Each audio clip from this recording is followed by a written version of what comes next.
সব দেখে মা দুঃখ পেত খুব, কিন্তু মা তো কেবল দুঃখই পায় আজীবন মেয়ের জন্য।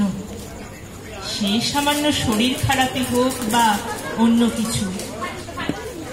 মেয়েটা যখন বড় হলো, স্কুলে গেল, তখন বুঝলো সে বর্ণের অভিশাপ নিয়ে জন্মেছে।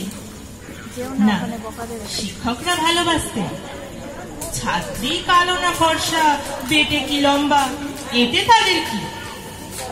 কিন্তু পুজোর আগে দল বেঁধে পার্লারে যেতে চাইলে বান্ধবীরা মুচকি হাসত। সে বুঝতো তাদের চোখের ভাষা।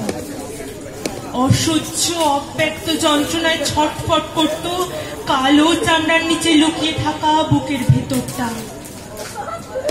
বাজারে গেলেই অনেকে বলেই বসত, এই রংটা নিও না, তুমি তো কালো, এটা মানাবে না তোমার। তখন মাথা নিচু করে চোখের জল লুকোতে হতো। অনেক নিষ্পাপ শিশু সর্বসম্মুখে বলে দিত, তুমি ছোঁয়ো না দিদি, কালো হয়ে যাব। তখন মনে মনে সে চিৎকার করে বলতো, হে ঈশ্বর, এই আমি তোমার, এই রং তোমার, তোমারই হাজারো বজ্রপাতে তোমারই অপবাদ ফিরিয়ে নাও তুমি আজ। কিন্তু ঈশ্বর বড়ই বুদ্ধি, মানুষে মানুষকে ছুঁয়ে জাত চায় না, রঙেও না। কিন্তু কি জানি এ শিক্ষা কে দিয়েছিল সেই অবোধ শিশুকে? হয়তো তার ফর্সা মা কখনো মজা করে বলেছিল। টিভির ফর্সা হওয়ার বিজ্ঞাপনের দিকে অধীর আগ্রহে চোখ রেখে চলত মেয়েটি। কিন্তু সবই চমক। তার কালো রঙের আত্মবিশ্বাসে কেউ চির ধরাতে পারেনি কখনো। আসলে জন্মটাই ছিল তার গভীর অমাবস্যা। মেয়েটা বড় হলো, ভূগোলে এমএ করলো, কিন্তু এই আলো তার কালো ঘোচাতে পারল না। প্রেমের বসন্ত কিন্তু মহান, সে কোনো ভেদাভেদ করে না।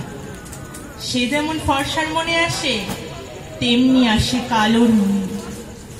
তাই প্রেম পুরুষ তার পাথর চাপা ছিল হৃদয়ের গহন আধারে অপ্রকাশিত ভাবে। এদিকে বয়স বাড়ে, বিয়ে না হলে একদিন নষ্টার বাঁকা চাহনি সইতে হবে তাকে। সবাই উপদেশ দেয়, বিয়ের কথা বলে, কিন্তু কেউ সম্বন্ধ করে না, খালি আসে আর যায়, খরচের উপর খরচ। নিঃস্ব বাবাও বিরক্ত হয়ে ওঠে, কালো হওয়ার সমস্ত দায় চাপায় মেয়েটির ওপর। মা মুখে শাড়ির আঁচল ভরে হাহাকার লুকোত।